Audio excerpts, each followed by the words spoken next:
বিয়ে ব্যাপারটা বেশ রোমাঞ্চকর, বলো?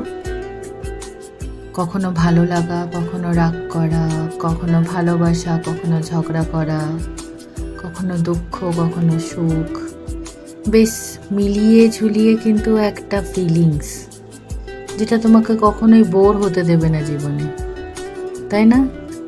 প্রত্যেকটা মানুষের জীবনেই বিয়ের প্রথম 1.5-2 বছর একটা গোল্ডেন পিরিয়ড থাকে, যেই টাইমটা জীবনে না ভোলার খাতাতে লিখে যায়।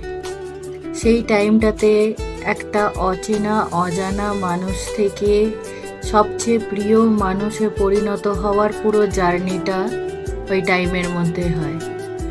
পুরো জীবনটাই থাকে, কিন্তু ম্যাক্সিমাম টাইমটা ওই টাইমের মধ্যে দিয়েই পার করা হয়। আমারও তাই হয়েছে। বাপি মাকে ছেড়ে জীবনে প্রথম যখন রামের সাথে আমি হায়দ্রাবাদে এলাম, যখন আসছিলাম তখন সত্যিই খুব কষ্ট হচ্ছিল, কিন্তু আস্তে আস্তে ব্যাপারটা এতটাই আনন্দদায়ক হয়ে উঠল যে জীবনের পুরো মনের খাতায় একদম লিখে গেল ওই সময়টা। তারপরে তো মেয়েরা চলে এলো জীবনে, এটাও একটা অন্যরকম সময়, কিন্তু মেয়েদের ভালো থাকা, ভালো রাখা, এই সব কিছু মিলিয়ে সময় কাটছে। কিন্তু ওই সময়টা শুধু একে অপরের সাথে থাকাটাই মেইন ছিল। কিন্তু এই চিন্তা ভাবনাটা আমি জানি না কেন এখনকার জেনারেশন বা এখন মানুষের মধ্যে হারিয়ে যাচ্ছে। হ্যাঁ, অবশ্যই একটা জিনিস খুব দরকার সম্পর্কটাকে টিকিয়ে রাখতে, অ্যাডজাস্টমেন্টটা খুব জরুরি, এবং সেটা উভয়ের পক্ষ থেকেই হতে হবে। হ্যাঁ, তা বলে কি ঝগড়াঝাটি হবে না?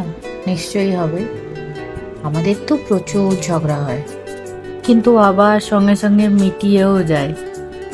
এরই নাম তো বন্ধুত্ব, নাকি? ঝগড়া হবে, সবসময় কি ভালো থাকলে ভালো লাগে?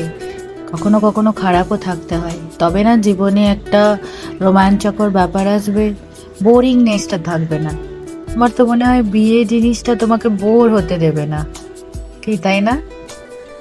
যাই হোক, আজ আসি, কাল আবার দেখা হচ্ছে না এক গল্প নিয়ে। Bye bye.